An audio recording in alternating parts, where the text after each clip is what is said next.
Mr. Roderick, how are you? Yes. Pretty good. How about yourself? Mofaro, and please introduce yourselves to our audience. Well, my name is Roderick, and we operate a short-term rental business here in Tanzania called Linka Rooms. And yeah, I'm Tanzanian. I've been here now for a few years. Came back back in 2016. Yeah, this is home. Yeah. I guess we can always get into my background and that kind of stuff a little bit later on, but yeah, that's kind of just a brief background of myself. Wonderful. So I know, like we've already spoken before this interview, and you told me you were dabbling into other things. Yeah. What made you get into the real estate game? Well, like what did you see that was missing that made you get into this? Because a lot of people want to get into it too, Yeah. right? Yeah, I mean, I think our biggest problem was for initially, and we're still doing this, by the way. My wife is actually a lawyer, and I have a background in economics, and we've been doing consultancy now. She's been doing it for close to 7 years, going on to 8 years. You've married well. And basically, you know, times where we bring guests here to Tanzania. And you'd always find maybe during their stay the service is not great, Yeah. but also just in general, obviously we're receiving friends here, you know.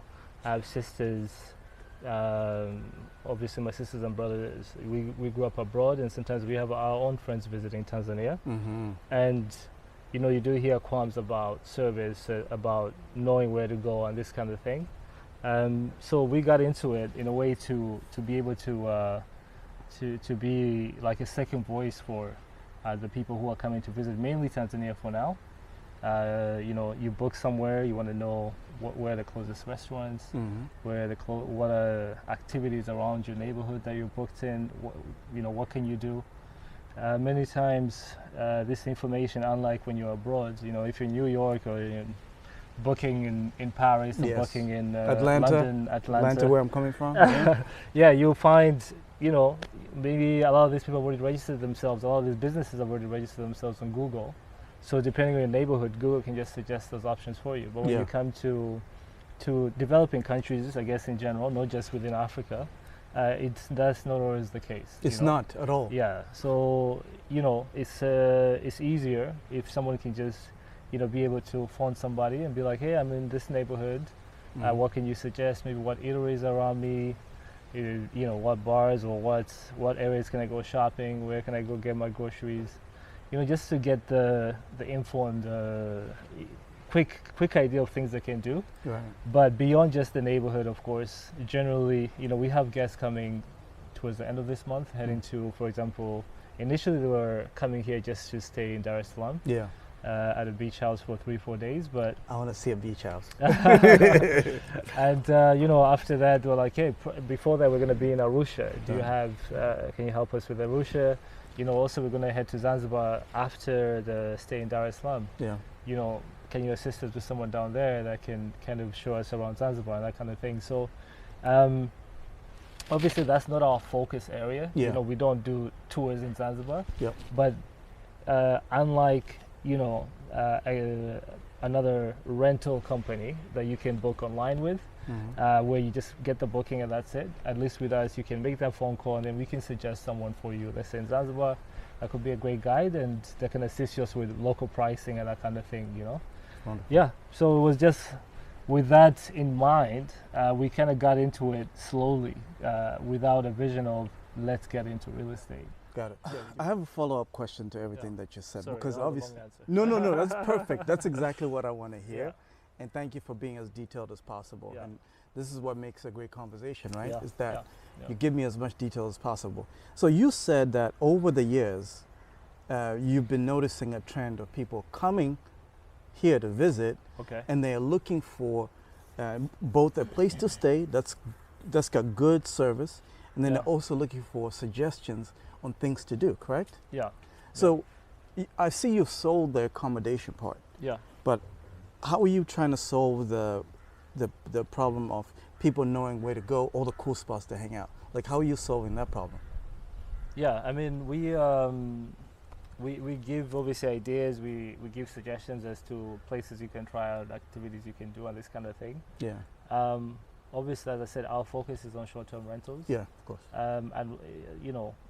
Right now the Linker Rooms website is there, but it's not fully ready, and we are going to program activities inside of it as well. Got it. When somebody's making a booking, they can also probably get the chance to decide on what activity to book with their booking. Yeah. As opposed to just using Airbnb as an example, where you can either choose an experience or you choose accommodation. Here it's just as you're going towards checking out, you see activities and you can kind of just select maybe if you're interested in any of those. But if you're not, once you land and maybe there's something you want to do, we could always be helpful and suggest things for you to do, places for you to go eat. Yeah. So it looks, well, it seems like you're kind of trying to compete with Airbnb at some level, right? Because Airbnb also has experiences and they have the accommodation part. How do you convince somebody like me to get off of Airbnb and start using your platform? Do you get what I'm saying? Yeah. How do you, go ahead.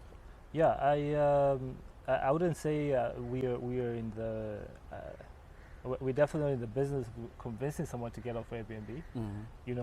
Airbnb is also within the marketplace that has Booking.com, has Verbal. Yeah. Hotel.com. I mean, there's so many players. Hostels.com. And also when you get into individual markets, you'll notice that there's actually a lot of similar vacation rental, short-term rental businesses, literally in every country, especially developed countries. If you look at the UK, you look at London. You look at the UK, you look at Holland, you can look at Denmark. There's literally, I'm saying this while knowing full well that there are many little rental companies within each country. Within each country. Even Uganda. Do you know the one in Uganda? No, the one in Uganda, no. Okay, I'm gonna send you the link. And none of these people are trying to be the next Airbnb. I think the thing about being local is, booking an experience, you might be able to find obviously a spa experience, for example, on Airbnb. But to know, like within this specific area, maybe I can go ride beach buggies, at the beach. Maybe I can, take ride a horse at the beach, or maybe I can go fishing with tribes people in Bagamoyo who still fish the old way. Those are things that maybe the locals know. Yeah. And only a local most likely can tell you of these activities, and because these people are not exactly going to be posting, fishermen in Bagamoyo won't post about their fishing. But I'm going to be doing this on this channel. Listen, when you watch this channel, you're going to see all the cool spots that I'm going to, that when I was in Atlanta, Georgia, I was Googling. For example, Golden Fork with the Swahili food. You mentioned this to us, right? That place, the food is so good. And I'm going to link the video in the description so you can check the spot out. When I was in Atlanta, I was looking for cool places to eat traditional food. Nothing. Can't find it. You only find it because I've only found it because I was driving past. And I was like, yeah, what is that spot? I want to come there tomorrow. That's crazy. And that's the thing, right? I mean, we have had guests stay around the same neighborhood that you're staying at. Yeah. And maybe they might leave a review later on. They're like, you know what, there's no places to eat. Without knowing that these places are really close to the home, But we're in touch with, as I said, we're in touch with every guest, usually even on WhatsApp, before they check in, during their stay. And you can't, you only follow up with someone maybe once every 2 days, like, hey, is everything all good? If you say it's good, it's good. By the way, your service is excellent. Listen, if you ever stay with Linker houses, like, Linker rooms, I'm sorry. It's about the attention to detail and the follow-up questions. And this is the things that we're used to already. And you know this because what country did you stay in? Because you were born in Tanzania, right? Yeah. Okay. Tell us about how you left and why you came back. Yeah, I was born in Tanzania, and then my family moved to Switzerland when I was a teenager. Okay. Maybe like 13, 14. So you can speak French? What's funny? Or German, I'm is sorry. That, no, but that's the thing actually about Switzerland, depending on where somebody is, they speak French, they speak German, or they speak Italian. There's also a Swiss language as well, spoken in just a few areas of Switzerland. But yeah, we were on the French side. We're there, my family still resides there till today. I'm mostly here with me and my brother. My mom also retired last year, so she also came back, but all my sisters are down there. Yep. Yeah, and obviously, being in Switzerland, quality is always there. Service is always great. It's there. You can go to McDonald's or your fast food restaurant in Switzerland, and they will serve you in this beautiful plate. Yes. With cutlery and all efficiently. that kind of stuff. Just even street food kebab. If you're sitting down to eat, then they'll put in a nice plate. Give you salad, give you all. So everyone, I think is innate. Presentation is already. You get so used to it that you're not noticing it. You don't notice it anymore. And also you don't notice service anymore. Because it's just like it's normal. It's normal. It's everywhere. It's when you're climbing a bus to when you're eating at a restaurant. It's everywhere. And you also notice when you come visit here that wait a minute. Yeah. Like, there's one thing that I notice, and I keep repeating to people that I interact with, including my family members that are here now. Yeah. Is that I say the way things people do in Africa is different. Yeah. And honestly, Tanzania is a beautiful place, and it's a wonderful place to visit and live. Yeah. But I'll tell you this: a lot of people think they can live here, but they cannot. They can't do it. They cannot do it. Yeah. It's not for everybody. Yeah, right? it's not. It's definitely not for everybody. I think it just depends on the pace of life you're looking for. And also. A lot of people come here, maybe you might be expecting I think a lot of the qualms that people might have in the West, where obviously you're used to constant power, it doesn't cut. You got cold and warm water. Yes.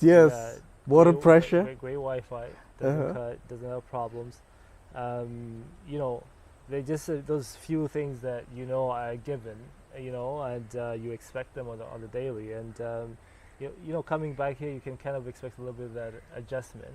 Moving into a home, and maybe you find the water is not working properly. Yes. And you need to fix it, and so these things can be headaches or qualms or whatever.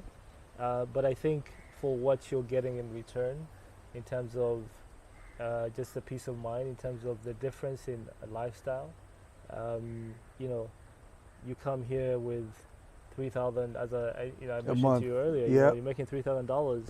You come back, you come to Tanzania, you're basically doing pretty good. Yes.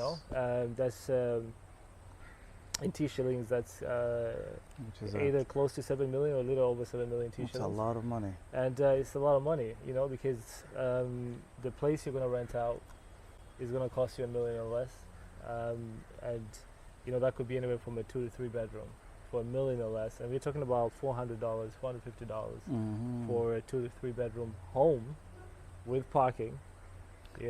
With sometimes 1 or 2 bathrooms already, with some of these homes having a southern quarter. That's the dream.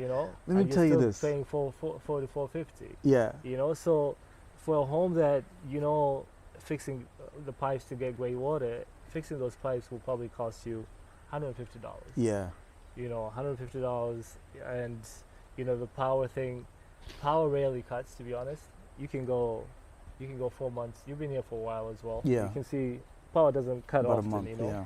So you can go a whole month and not experience a power cut, but you can always have an inverter, you can always have a generator.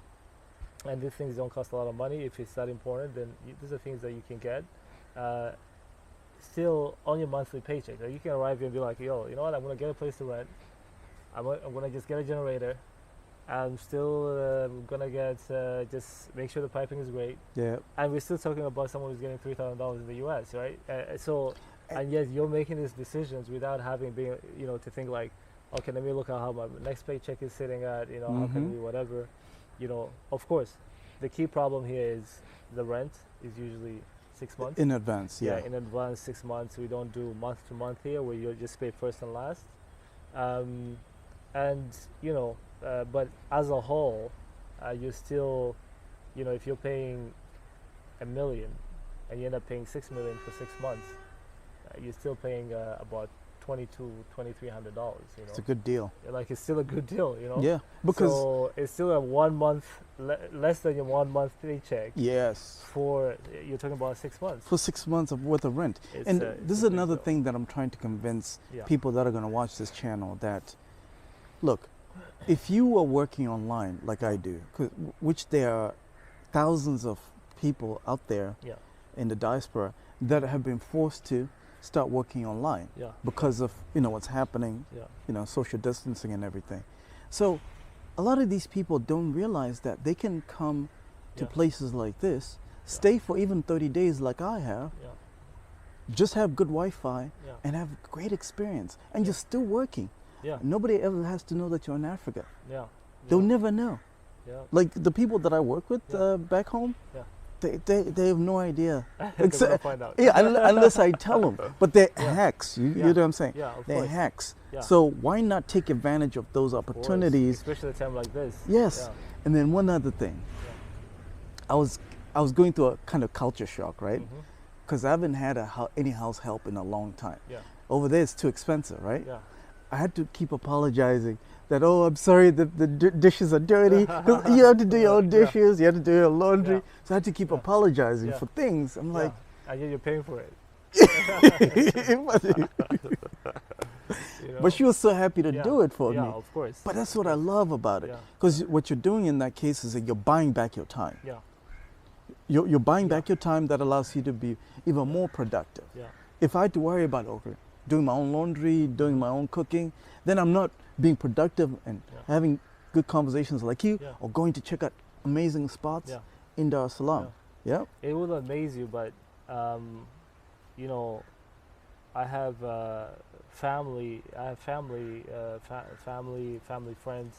Obviously, some of them are not earning a big income, but here, in Tanzania, someone earning $250 a month. I have family that has 2 maids, and they're making $250 a month. That's not fair. Yes. They got 2 maids, and yet monthly they're making $250 a month. I'm not talking about the maids making $250 a month. I'm talking person about the pay person them. hiring the 2 maids. Yes. Is making $250 a month. I get it. So the main thing obviously they're providing is also a place to stay for those people as well. Yes, of course. So you're giving them a salary, and then also giving them a place to stay. So the affordability factor, because obviously we still have a lot of people in rural areas trying to come to the city, getting that opportunity to come down to the city. I'm not saying you should be paying someone those low wages if you can afford to pay more. Yeah, you pay more. But for here, the idea of having people to help you, house help, people cleaning and this kind of thing. I love it. It's affordable to the average Tanzanian. Yeah. While back west. No way, not even close. For somebody who's making a decent amount of money, it's not ridiculous. even close. It's ridiculous. And that's the thing, right? Is that it's all about quality of life. And I was born in Zimbabwe. And I've been out of the country, or out of my home for like 20 years. So I've been out there for 20 years. So Africa really is home for me. And I remember when I was growing up, these are the things that were normal to us. Having house help, even things like, well, I admire what you're doing, and we're about to get into that. What triggered you to say, you know what, I have to come back home and resettle? What triggered that? Because a lot of people cannot do it. They're terrified. I think it's. I mean, for me, gradually I realized I wanted to be an entrepreneur, and when I had that kind of conviction, like, okay, that's what I want to go into. I mean, I know it's not like a specific thing, but just realizing, like, okay, you know what, I really do want to be an entrepreneur. I'm open to trying out different businesses, as long as it makes sense to me. And at the time, I felt like I could take the chance. I was in my 20s. So I was working in Montreal at the time. I was in Canada. I quit my job, moved to Toronto. Started doing a startup with 3 of my friends who were in university with me. We moved into a 2-bedroom. Started doing skincare. Okay, I like that. Look, I don't pick, that's the thing, right? I'm passionate about business as a whole. I'm passionate about talking about business. And we got into, at the time, skincare oils. Now, this is early early 2000s. Right now, wow. just about majority of women will tell you they're using skincare oils. Yes. Back then, it was still a rare thing. You know, my sisters were like, "What is this thing you're doing? You know, with oils or whatever." Right today, they all use oils. Yes. But you know, so we were pretty early on, even for Canada. You know, trying to convince people of those products, and that was obviously an interesting time. And it's always interesting when four guys are trying to sell skincare products. But that's how it should be, because if you're a good salesman, you can sell. Yeah. So yeah, we had a good time with that. We ended up actually getting Urban Outfitters. I don't know if you know. Yeah, I know Urban. Putting them in our, putting us in their stores. Wow. Putting us in Philadelphia was the first place to put us in, and so it was like a year of grinding. I love that grind. I love it. And then it started going well and that kind of stuff. But you know, at the end of the day, you know, even at the time, I also had to work. I was working for RBC Bank in Canada, and you know, just trying to make it happen. I mean, to be honest, it was a startup who was running out of money. We all applied for work. I was one of the 2 people who got a job, and you know, to kind of just foster the company to keep going, and so we got that. But you know, over the course of that time, and a lot of the co-founders are also African, we talked about Africa a lot, about wanting to, the idea of being an entrepreneur back home. And I think being around those people as well, we had someone from Morocco, another person from Nigeria, you know, and just, you know, kind of exchanging ideas, discussing about these things, it kind of just fueled it even more. And I remember, you know, prior to moving from Montreal, when I was quitting my job, I was actually in the fashion industry in Montreal. Nice.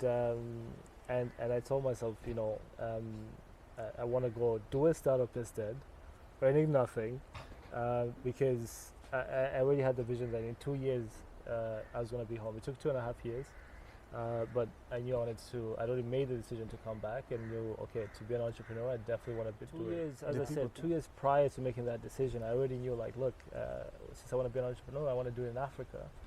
But let me try and get some experience while I'm here, right? Let me try and actually create something. And luckily, I had friends who were in the same frame of mind of just wanting to start a business, and why not?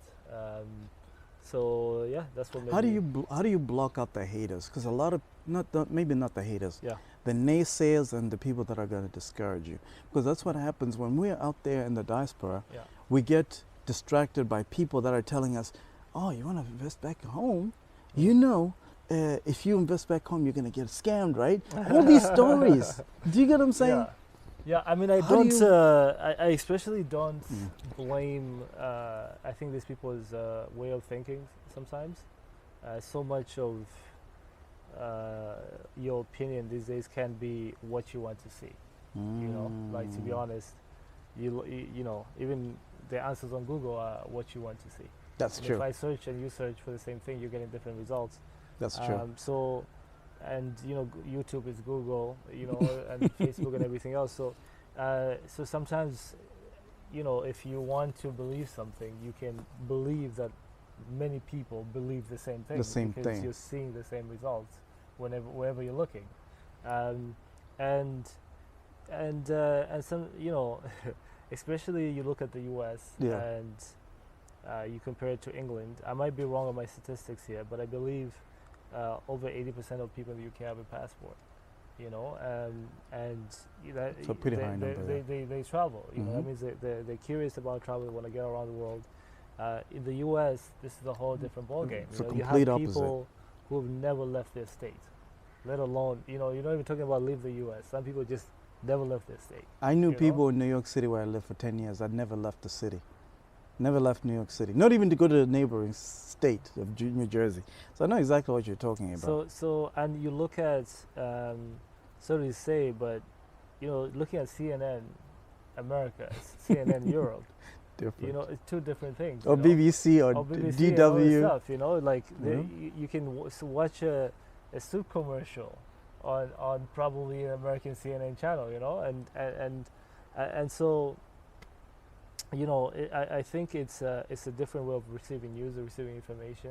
Okay. And curiosity without, if you're not going to see it online by chance, then it's only with a group of people around you that can give you a different mindset. Gotcha. You know, gotcha. and if that's also not changing, if you're around the same people, then you will believe what you believe is real. You know, if you believe the earth is flat, there's a situation of Flat Earthers. Kyrie, you know. Yes, You know, Kyrie actually believing and posting about this, and he's like, dude, I don't know. It looked like everybody was believing it. Because you're surrounded by this. Yeah, because you're surrounded by people who are believing it as well, and so you believe everyone else is believing the same thing.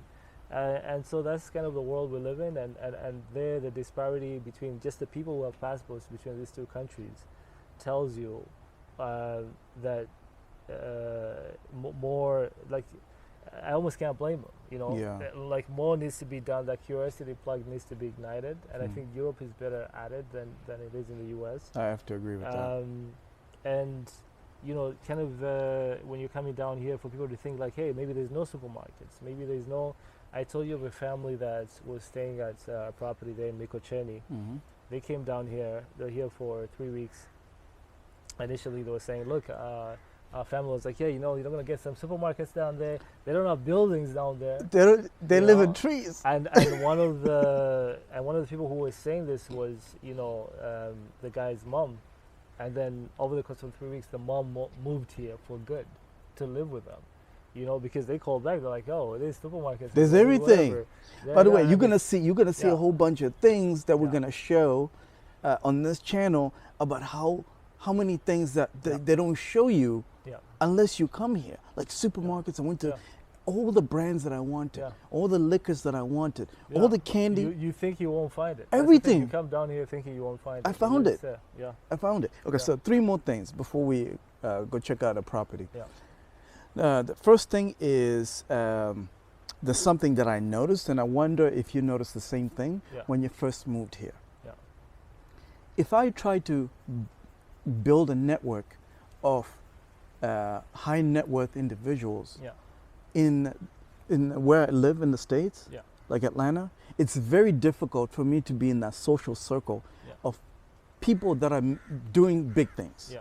And the reason why that is because people that are wealthy and doing big things, they hang out in these country clubs and all these places that are not accessible to an average person like me. Yeah. I cannot afford to pay, let's say, $10,000 a month for just country get club a membership with these guys. and spark conversations. Yeah.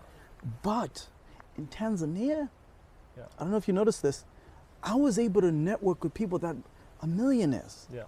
Having a drink with somebody who's a millionaire. Yeah. Why is that? Why is it so easy to access rich people here? I don't know. I do think, as you mentioned, one thing about Tanzania is like just having an open culture. You know, it's a friendly place. It's an open place, and not just with rich people, but even people with low income. You know, I'm sure when you've gone around, people are still inviting to you.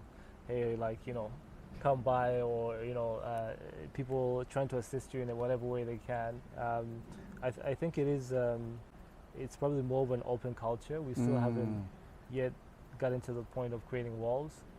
And also Tanzania in itself is originally socialist, you know, and it means we are one.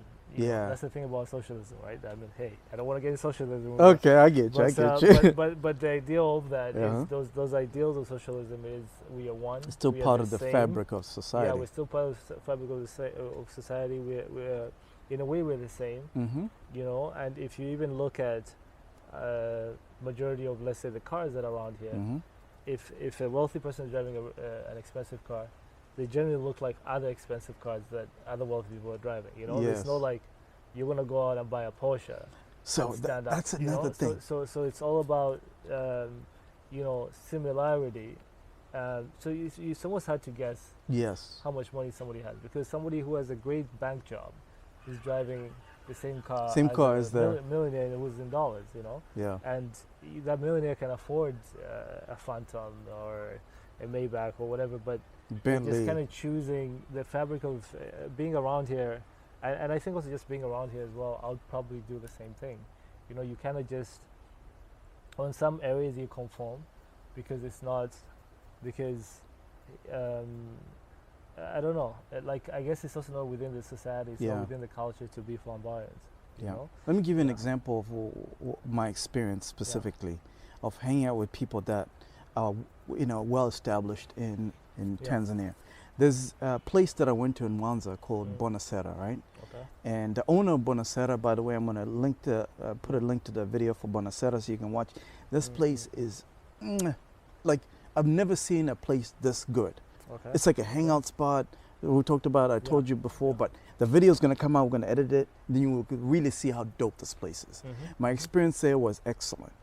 So, I'm in Dar es Salaam, hanging out with one of my family members, extended family members that works there. Okay.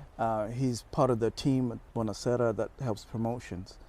So I ended up going to this bar, and I was just having a drink, and then the owner of the place shows up to have a drink with us and hang out with us. I promise you, if you met this guy, you'll never know he's wealthy. You'll never know he's rich, right? But the way he pulled up, right?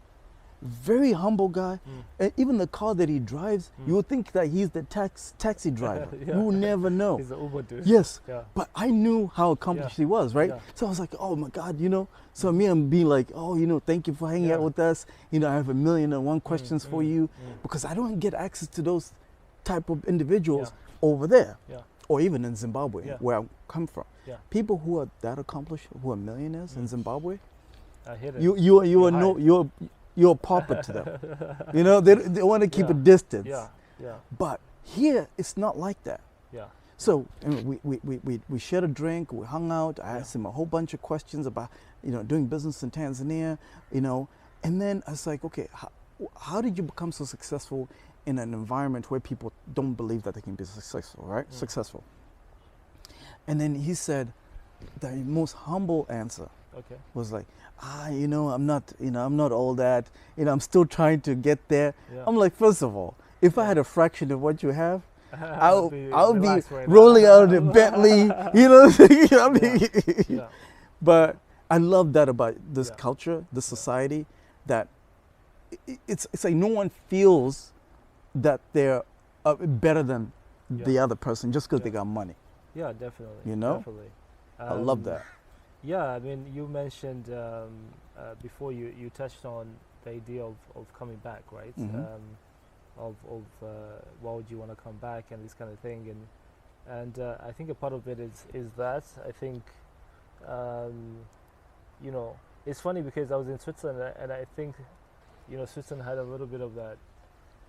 Despite the wealth, you do feel normal. Oh. I don't know how. Maybe I'm speaking of just Geneva. Got it. I haven't lived a long time in the other cities. In Switzerland, but I think but you know, as I said, I think some countries with this socialist democracy neutral agenda, you know, definitely know.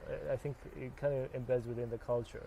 A lot of wealthy Swiss people could just drive a smart car, you know, and know that you'll approach them and find them everywhere, but everybody's pretty casual about it. And I think here, more so in Tanzania, I think you go out of your house and you realize that it is a blessing to be in the position that you're in. You know, the person who's probably serving you at an expensive restaurant is going to pay 250,000 shillings a month. A month, and that's about $125 a month. Yeah, you know, per month, and that's supposed to be for, you know, a week's shift of transport. Full time. You know, you're talking about full time. That's some people's. That's people's light bill. My light bill this month is probably crazier than that. You know, back home, got to pay for water, electricity. Maybe they got a daughter. Maybe they got a son. Maybe they're single moms. All of them. They got to extend the family to support it back in the village. So you know, I think that awareness, you know, it would almost make no sense, you know, for you to be all out. Unless you were within the entertainment business and, you know, by God, go all out and be who you're supposed to be. But even the entertainers that are rich here, they're not as flashy as they have their moments. They have their moments because they have to do that. And so over here, I think, yeah, as I said, I think just you go out and it is a blessing. Yes. For you to have gotten here, and a lot of the people that, even probably the gentleman you're speaking to, was not born in wealth. He's self-made, and he knows what that looks like. Mm-hmm. And so many people, including my own father, including many of the people, many of our parents actually, people who were in their 60s, 70s, some parents maybe were in their 50s, they grew up on grass beds. And I mean, probably humble beginnings. 80-90% of them started that way, so now that they got money, it's very hard to be like, I was on a grass bed at 10 and now I need to show off. I mean, you already know the real shit. Yes, yes. So I think there's that little bit of demeanor, that you know what it looks like back there, so there's no use to actually I don't like that whole thing of showing off to poor people and all this. I'm not into that. Second to last point is, a lot of the times when people are out there, they're imagining that it's impossible to do business here and be successful. Yeah. Do you believe that it's possible to start a business here and be successful, or is it too difficult? Like what's been your experience based on what you thought was going to happen and what the reality is? Yeah, I mean, I thought. I mean, I think it would be a bit blindsided to come to Africa and think it's going to be just easy to set up a business. Yeah. Now, there are African countries where it's easy to set up a business. Of course. I think, comparing, let's say, Canada and here, or North America and here, the reality is so many things. Even just being in Switzerland, you look around, and I felt like when I went back to Switzerland, I think at that point I'd already been there we'd already lived there for almost 14 years. And going back, and you kind of realize the same building that you found 14 years ago is still right there. The same street light is still right there.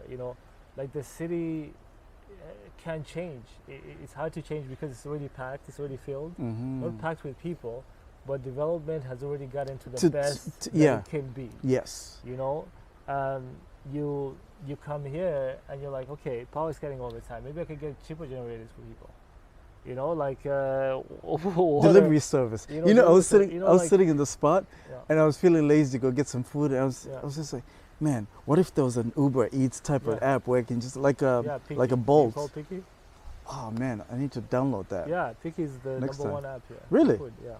Damn it, I should have known in the beginning. Okay, cool. Yeah. All right, so now you know this. So when you come to Dar es Salaam, make sure you download the Piki app. Yeah. And if you're lazy like me, you don't want to go out there. They deliver. Yeah. Do you know who owns it? So it's there was the founders of not the founders, the team from Jumia. Oh. The team from Jumia. When Jumia got closed down, Jumia was the first. I remember. E-commerce site. I know they like saying the first African e-commerce site. I'm sorry, but there's another one. I mean, Jumia was started by 2 French people. That's true. So, I mean, I don't know. I get you. Of course, you have Africans working inside the company. That's why Tanzania rejected it, because Tanzanians are super authentic. That's what. By the way, when I saw Jumia being rejected, leaving Tanzania, I was like, man. Like Tanzanians is different. It's different. And obviously the market was still not mature. The thing about here is that you're opening an e-commerce company in the West, you're dealing just with the marketing part of your products. You're opening an e-commerce company here, you're dealing with logistics issue and selling your products. Yeah. And so you're as you're growing, you're both a logistics company and an e-commerce company, and that can be a challenge for anybody, especially with someone like Jumia who was coming in at a time where there are roads that are not even marked yet. You need to go deliver a package, Yeah. So it is, but a little bit just back to what we were discussing. I think your point was about ease of doing business here. Yeah, ease of doing business. Like, as I said, comparing the two, I was just giving an example that so many things are already ready in a place like Switzerland. Not much is going to change. Yeah. So when you trying to think of like what idea can I create here. There's so you many. need to like if you're in Europe or North America, then you're probably thinking apps, or you're probably thinking obviously digital and whatever, and I think, and there's nothing wrong with that. I think with developing countries, not just Tanzania or just African countries, is that there's still a lot of essentials that are taken for granted that are still very much necessary here, and these new ideas, fresh minds need to come back. Yeah. And bring those ideas here. Any developing country would be appreciative of the human capital. Yeah. That's been able to get an opportunity to go abroad and for it to be able to come home and just bring a new way of thinking. Yeah, like you have. And I think the impact that you make employing the 3 to 10 people that you do here, their livelihood of what you're changing is probably much greater. I mean, in North America, great. I live in a retail job. Yeah. I'll get another one in a month. Yeah. Like, it's not the end of the world. But here it's like when you've given them a job, even as a housekeeper, you've really changed their lives. You've really changed their life and their family's life. Yeah. So what you're saying is, what I'm getting from this point is that you have an opportunity to make a greater impact here than over there, because over there is just pure survival. That's it. It really is. It really is. I think it's you find over 50 million Americans are living on food stamps, or being supported with food stamps. A lot of employees working in different organizations, including, for example, Walmart, still being supported by food stamps.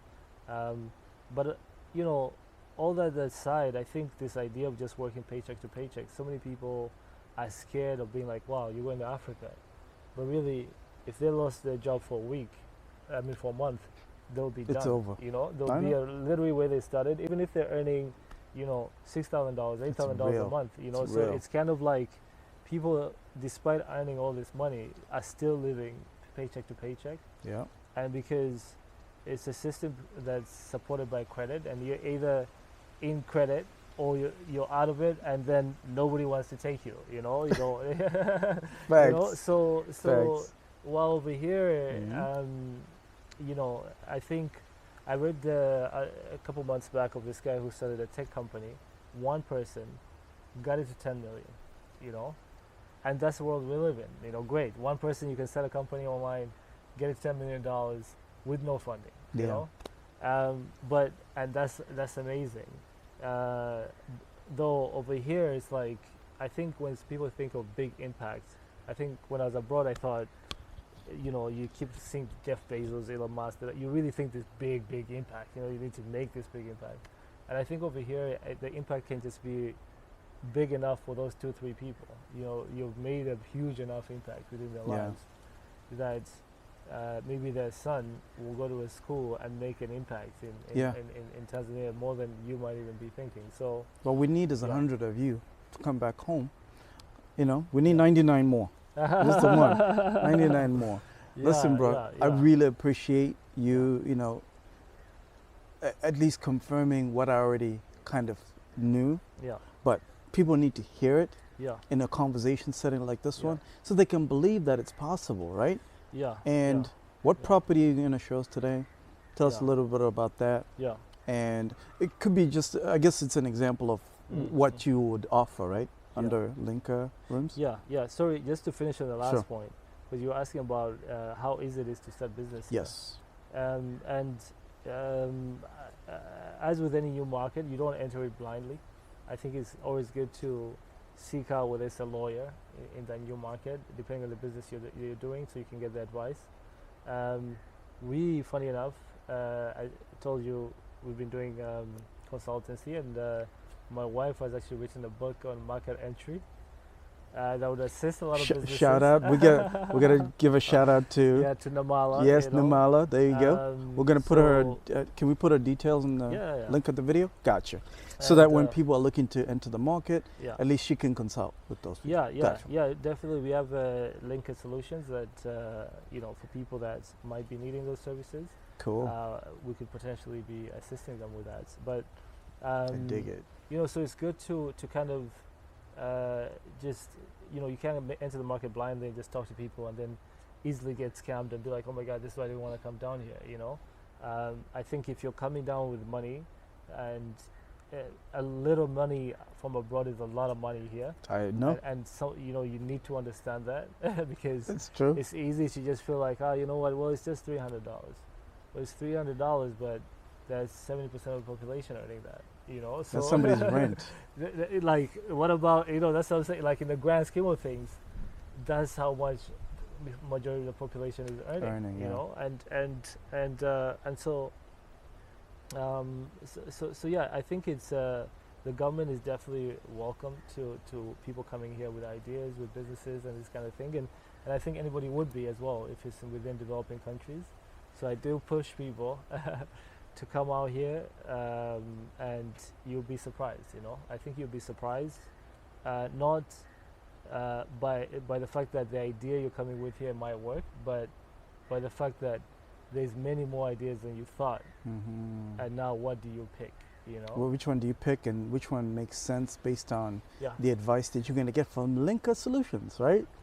Not just Linka Solutions, hey, all around. Okay, let's call it Linka Empire. That's what you're trying to Linka build. Empire, right? Yeah, that's the Linka Empire. Yeah, that's what we're going to call it. Yeah. So, very cool, man. So yeah, just definitely coming with an open mind, because I do believe there's a lot of opportunities.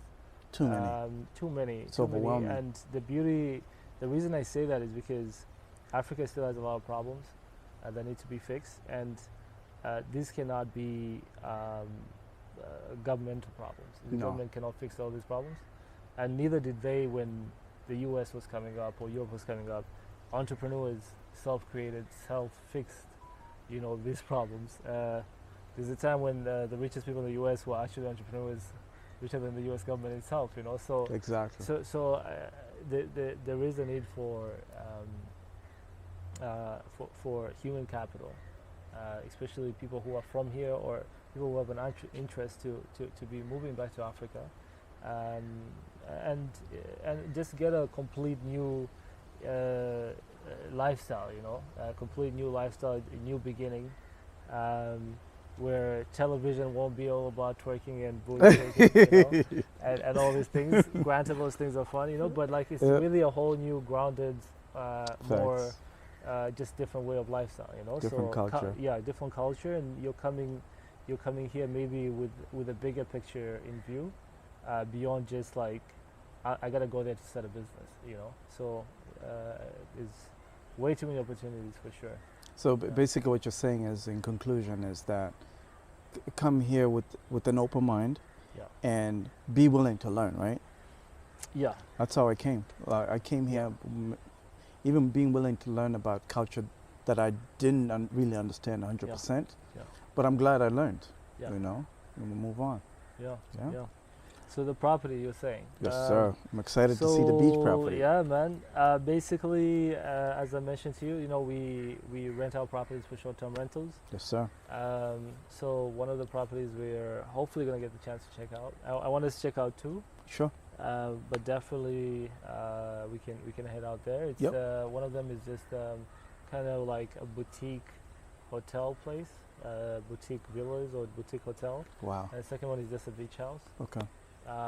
So I'll call I'm excited. them up and let's go check it out. Let's go check it out. Man. All right, we're gonna check out the beach property now. Thank you so much, bro. Pleasure. Appreciate you, man. Appreciate you.